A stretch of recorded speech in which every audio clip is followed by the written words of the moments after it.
Hello, everyone. Good morning, good afternoon, good evening. I'm so happy to be back with you, Anna, and with everybody here who is watching this live or comes into the replay.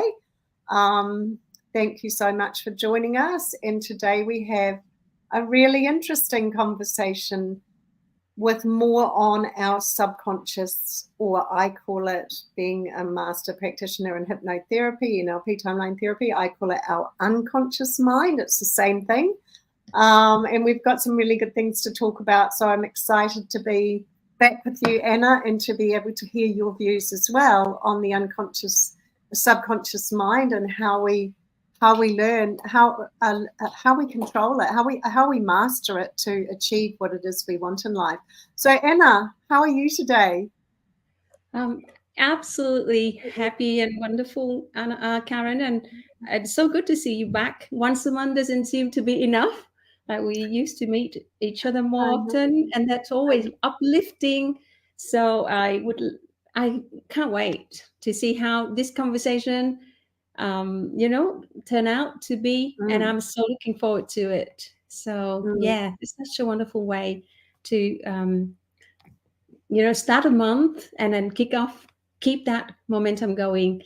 Lovely. And it's so good to have you back and recovered from your flu, and you're looking well rested and happy, and sometimes we need that little rest to be 100%.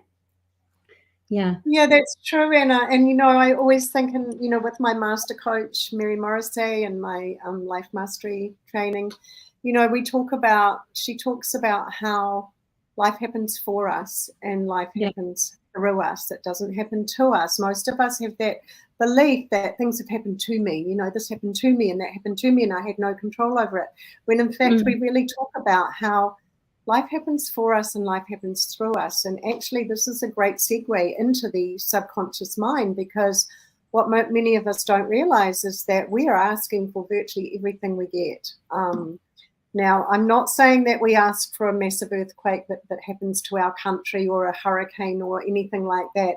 But what I am saying is that our experience of these things that happen in our lives determine the way we experience it, and what we make it mean through our subconscious mind determine how we experience these things, which is kind of a hard one to swallow, really, when you go, well, I didn't ask for that bad thing to happen in the world, or in my country, or in where I live, or around where I live. However, it is really true when you think about how people respond and react, or respond rather than react to things, which changes their experience of that same situation, to different people. So I wanted to start by talking about, and I will look down a little bit because I've got my big folder here with all my master practitioner training. So if I'm looking down, it's to make sure I give you some really good information. And I want to start by talking about our filtration system. Because, all of us are now exposed to more stimulation through information in all different ways than ever before. And what happens is we're exposed to so much of it that our brain actually can't take it all in. It's impossible for our brain to take in all the stimuli and all the information that we're exposed to, both visually, audio, kinesthetically, in every single way. And so what happens is we all have a filtration system. So in our brain, in our subconscious mind, we have this filtration system. And what it does, we say, is it deletes, it distorts, or it generalizes information that comes in. And the filtration system is made up for all of us by different things. We have different criteria. Some of it is, are you getting feedback, Anna? Are you hearing feedback or not? I'm hearing a bit of feedback here. Maybe that's better. No, I can hear you really clearly. And can you please remind those three filtrations? Yeah, we delete information. System. We delete, distort, or generalize. We distort information, or we generalize it. Yeah. That does And simplify the process of information intake, yes, isn't it? yeah. Yeah. So, What we don't so like, we we go, delete. I don't want that. I don't need Yeah. that. We just Yeah. delete it. We Yeah. go, I want that information, but we change it based on our factors that make up our filtration system, Yeah. which I'm going to tell you in a minute, or we generalize the information. So the things that make up our filtration system are things like time, space, matter, and energy. Language. Language is super important, what we understand by words and also the words we use, both in our thoughts and in our actual speaking. Our memories affect our filtration system. Our decisions are part of our filtration system. Our values and beliefs are a very big part of that filtration system. So your filtration system is going to be different to mine because you have different values and beliefs to me.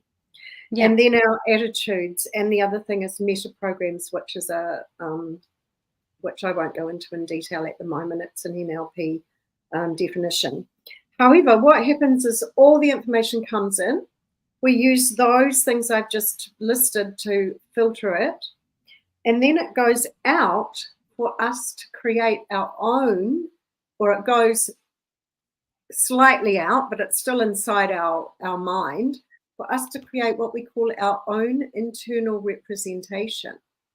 So everyone has their own filtration system and then creates their own internal representation of each situation, each piece of information that we are given. And as a result of that, we will then change our state, we will change our physiology, and we'll change our behavior. And so all of this goes right round in a big circle to our behavior. So I wanted to know, Anna, for a start, what your feedback is on that, what you think about that, and, if you've got anything you'd like to add. I think that what you said to straight away bring back in my mind the analogy of a wardrobe. Our mind is like a wardrobe, and we got so many pieces of clothes, and we store it in.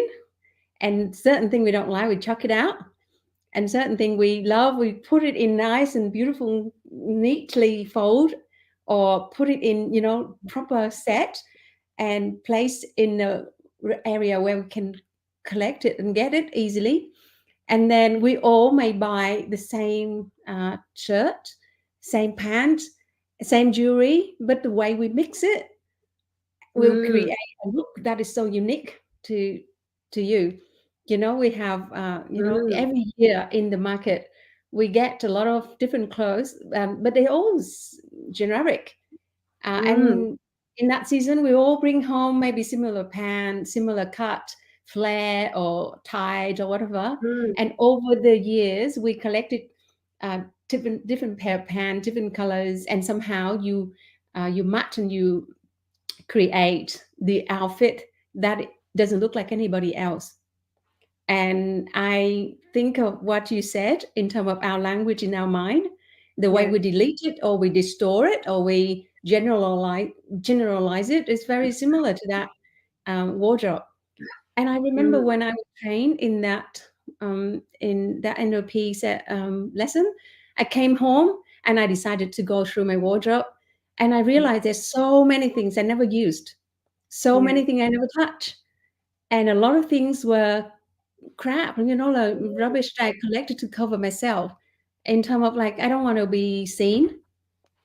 That was like my previous self. I didn't want to be seen. So if I got something beautiful, which correlate to, beautiful thought or thought of greatness, I will hide it. I can only look at myself in the mirror in the house, and then I take it off and I hang it up. Similar to the thought of greatness or a thought of I am somebody, I keep it secret for myself, and I just show to the world the rag, like the things that I can totally cover myself to be normal. No one see me. It's similar to putting on the bad clothes to go out. Now I do the opposite. I put on the best clothes to to feel good every single day. And that day I clean everything. I clear all the things that I didn't need, I didn't like. I look at them and remind me of something bad. I clear them all out. And somehow when you talk, I thought of that wardrobe. I thought of those days, which is a few years ago back. I remember cleaning and chucking about 4 or 5 bags of things that I don't need anymore in my life. And from then on, I remained a better emotional state every day. Even when I put the clothes on, every piece I kept made me feel good. Like every thought now is selected and delete all the thought that didn't work. So yeah, so distortion is almost like that, like the way we mix and match our hairstyle, our glasses, and our jewelry and top. We mix and match in the way that it doesn't look like anywhere the designer intend us to see to look like. It come to us, we will change it, we shape it, we make it look like how we like it. We personalize it. And so what you share is, yeah, I can relate to that, and I feel it easier for me to understand my thought process as well. So yeah, it's funny how the physical world outside is so closely related to the way I thought or I think. Yeah. So now I don't think like that, don't hide myself or don't collect thing and keep it there for no reason. Collecting for a purpose. If I get something, it's purposeful. If I read a book, it's purposeful.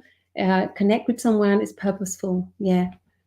Thank you so much. And that's beautiful. I love that you've used that analogy because that is quite accurate. Because if you look at talking about the wardrobe and the clothes and what you just said, and it comes right down to how our state, how we feel when we put on certain clothes, and then our physiology. So we feel good, so we actually stand up straighter when we feel good. And that's a really important point too, is actually pay attention to your physiology. Pay attention to, am I standing up with a proud kind of physiology with my shoulders back, or am I hunching over with my head down? You know, and I was talking with a lady, a friend of mine who's also a coach, who was saying she'd coached this man and done a lot of great work with him, and she changed his physiology because he used to stand up and talk in the group when they had this, like introduction, and he would always look down and talk looking down, and she said he's changed and now he looks up and he makes eye contact with people. How beautiful is that? And so it is all connected, and it comes along to our behavior, which was the last thing I said. So we have our information that comes in, we have our filtration system, which includes, our decisions, our values and beliefs and our attitudes and all those things. And our filtration system is different for every one of us. And then that results in our own internal representation. So the important thing here is, and then your external representation, which is what you've taken it to with the wardrobe. And the important thing here is to realize, like you say, that we are all unique and we have our own internal and external representations. And that leads me on to the next point, which is reality. So what is reality? And once again, reality for me is different for you. Reality is a construct. Each of us construct our own reality based on space, time, matter, and energy. And let's look at how we construct reality. We create our reality. Once again, it's in the subconscious mind. We create our reality by what we observe with our minds. Observations are measurements. Measurements transform nothing into something. And then we make measurements also through our language. So we make measurements, we make decisions, we make beliefs, we create boundaries or not. We make limiting beliefs, we make limiting decisions. All of these things come from what we call our constructed reality, and they come from our subconscious mind. And most of it we're completely unaware of, aren't we, Anna? Most of these things Definitely. that we do, we're completely unaware of. So, Anna, share what you know about that. Yes, the awareness of the intangible existence, because reality exists in things that we touch and we feel, we can perceive through the senses. Like we all have 5 senses. And then that knowing sense, which is the 6th sense, that knowing is untouchable, right? Isn't it? That knowing is something so intangible. And then we have to perceive everything through our eyes, our taste, our smell, like the touch. And what we can touch and we can see in front of us is easy to be aware of. And even for that, there's so many things around us at the same time. And we can only perceive maybe 5. In NLP, we know that we can only perceive 5 to 7 plus or minus information at the one point of time. However, we are surrounded by million bits of information. And so, what we perceive of the existing around us is very limited. And then there's this intangible we cannot describe by words, then we cannot be aware of them. That is something I found the knowledge in NLP that you share, or the knowledge of the subconscious mind, is so wonderful that I wish I learned that or pay attention to that at a younger age. So I had more higher level of self-awareness, so I can choose better or decide it better for, constructing the reality I want rather than accepting the reality I didn't want. Accepting the reality of I didn't want. And that really closely related to this quote that I really love reading from a Zig Ziglar book called See You at the Top. And I'm so touched by this question, by this statement. You can get what you want instead of having to want what you have. You can get what you want instead of having to want what you have. And that was so me. I just wanted what I have because I didn't even realize that reality is me constructing it. And whatever in front of me, I accept it. And that means accepted the unwanted things, the negativity around me as well, and especially the negativity in my head about myself. Yeah, all the rubbish and dump and whatever that collected over the years, just like unintentionally collecting the item for the wardrobe without knowing why, without knowing how to match them, without knowing how to create a look out of them. Just go and collect them. And especially going for the cheap stuff that doesn't represent the value, the true value that I didn't even know that I have. Yes. So when now I love the fact that we can decide to have what you want and focus on that. And that's what I love about subconscious mind. And if I know what I want, I can pick up the piece from the wardrobe and put on my clothes. Like this morning, I want to look my color brand color. So I know I go straight to this yellow top that match with my pearl, for example, because I purposely wanted to, this is my color. This color suit me. Yeah. And then I got what I want, sitting here in front of you, having what I want. And I know what I want next as well. And that is more powerful than just randomly put on whatever, like I used to. Yeah. So I think we all can change like that. With the awareness, like Karen, you just said, with the awareness, and we can choose what we want. That is so true, Anna. I love that too. And I want to pick up one of the things you said about our 5 senses and then our 6th one. And I want to remind you and our listeners that we have our physical body and we have our spiritual body. And our 5 senses, of course, are attached to our spirit, are part of our spirit, our physical body. And our 6 mental faculties that we were all given at birth was a gift that the universe freely gave us without reservation. We all received our 6 mental faculties. And these are part of our subconscious, part of our spiritual, part of the things that help us to have what we want in life, like you said, to live the life that we love, when we learn to use them. And would you like me to tell you what they are? Remind me. Yes, I would love to, yes. And I love what you said about we're given at birth without reservation. Without reservation. And that is so powerful statement. We was given without reservation. But we reserve ourselves. Somehow we put a limit on ourselves. And most people don't even learn about these. We only learn about our 5 physical senses. So our mental faculties are our imagination, and there's both synthetic and creative imagination, which I go into, and it doesn't matter now, we won't go into it, but I go into these in one of my programs I teach. Secondly, intuition. Thirdly, our will, the will. Fourthly, our memory.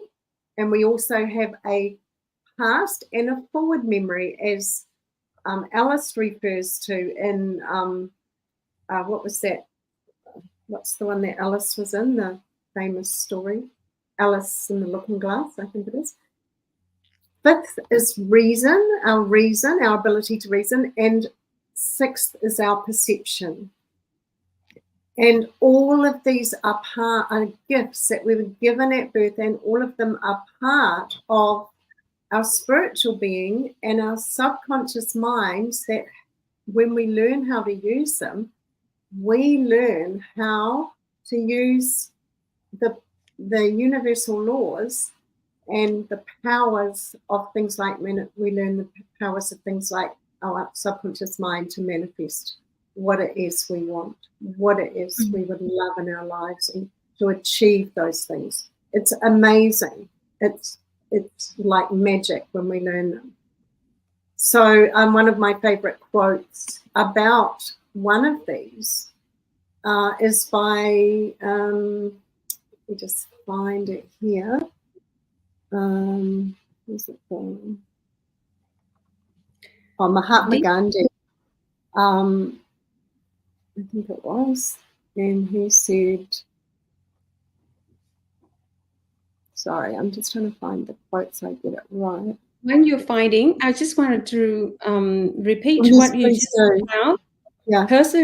Powerful in the 6th sense that we were given at birth, and that faculty of the mind have the power to imagine the life you want, have that intuition. That's where the wisdom come from, and the will to drive ourselves toward the goal we want, and the memories, and we can go collect all the memories of success.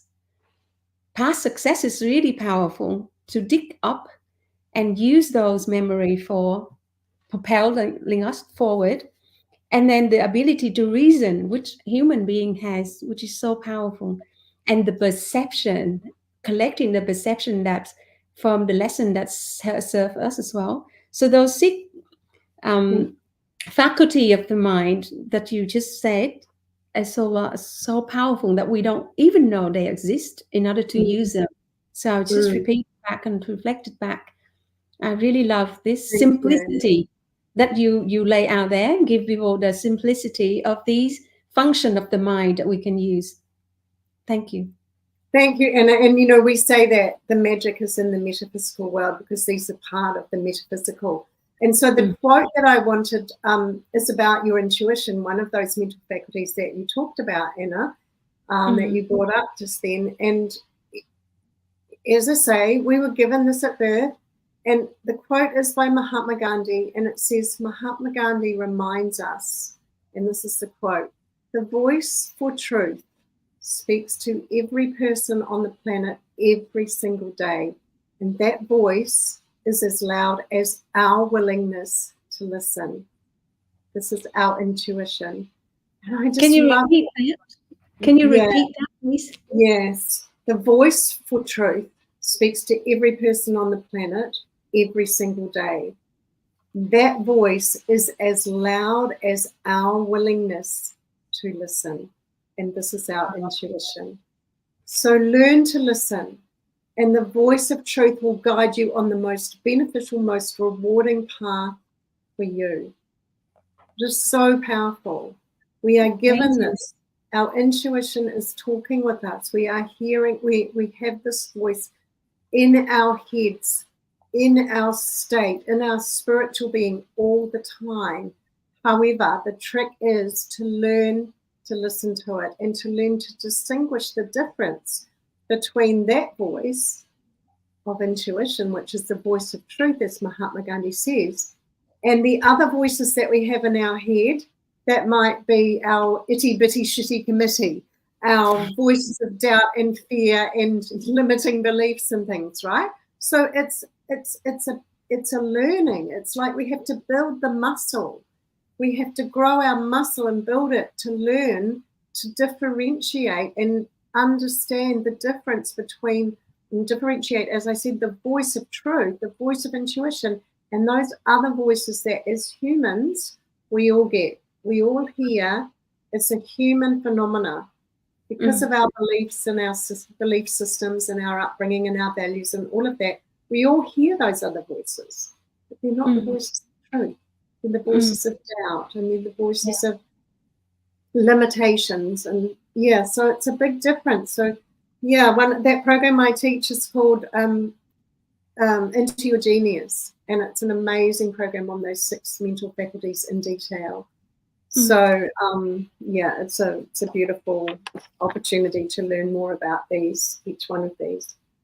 So Anna, it's been great to see you. On closing, we've got a couple of minutes left, and I wondered how you would like to close. Time flies.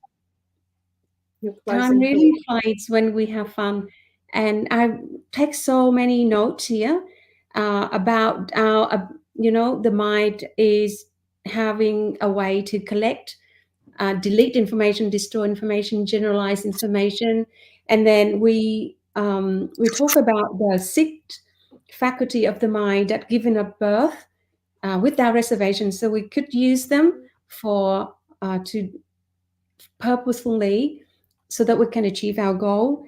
And then you quote of the Mahatma Gandhi, the voice of truth, and I really truly love that. And sometimes I bring it back to the wardrobe again.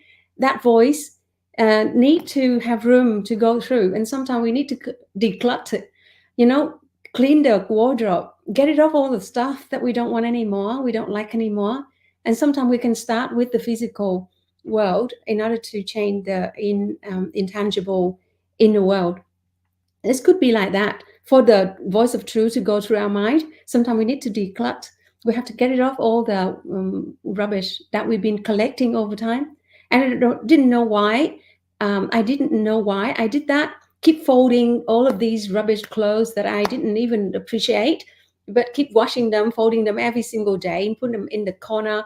Have to deal with all of them, even though I don't like them, don't want them, but keep working on them, spending so much time washing, folding, and cleaning, And when I got rid of them and allowing room for more beautiful clothes to come in, and less pieces, but more high quality, and same as the voice of truth, there's less, but more, and higher quality.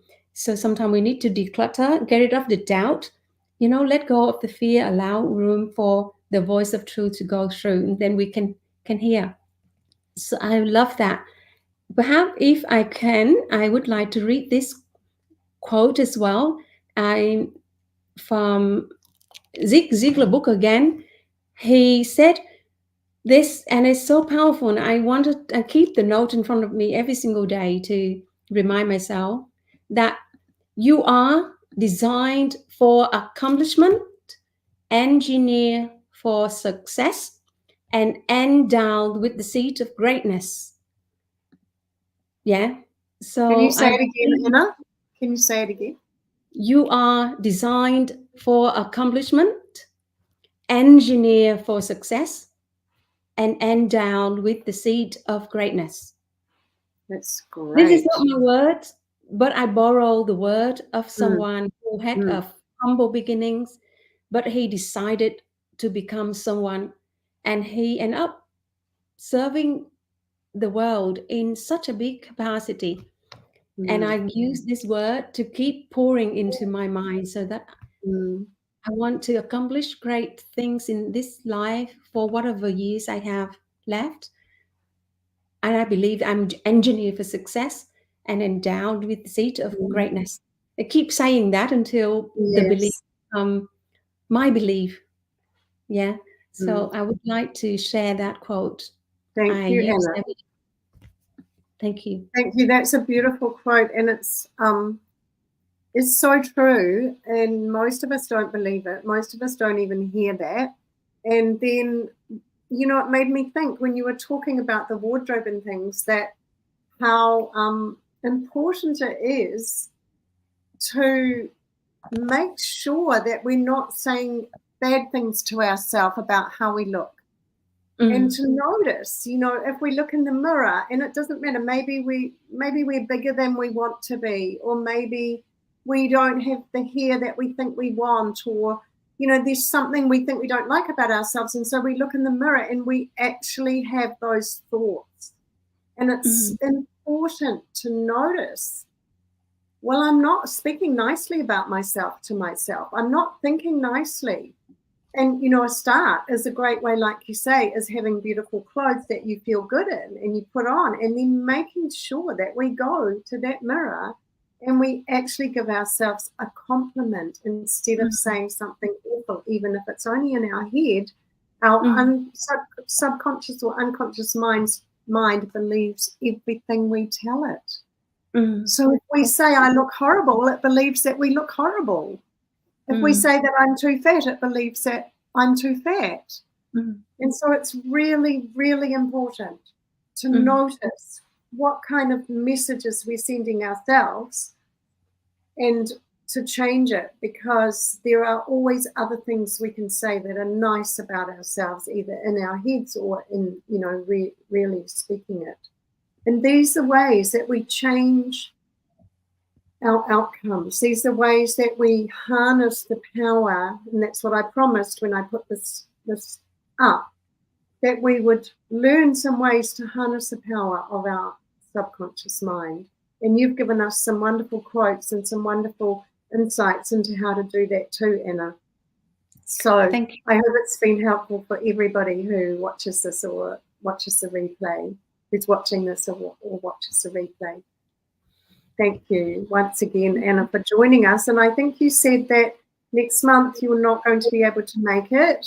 Is that right? Oh, we can do November before the 20th. Oh, November. Okay. Yes. Okay, cool. We'll work out a date. Yes. And then we, December, I got my eyes operation on the left eye. Okay. So we'll be skipping December, and then we'll get back in January. Yeah. Okay. Okay, awesome. Well, we'll say goodbye. I'll end this live stream now, and we'll work out a time for next month. All right, thank you, everyone. Thank you so much, Anna. It's been wonderful having a meaningful conversation with you today. See you next month. Bye. Bye.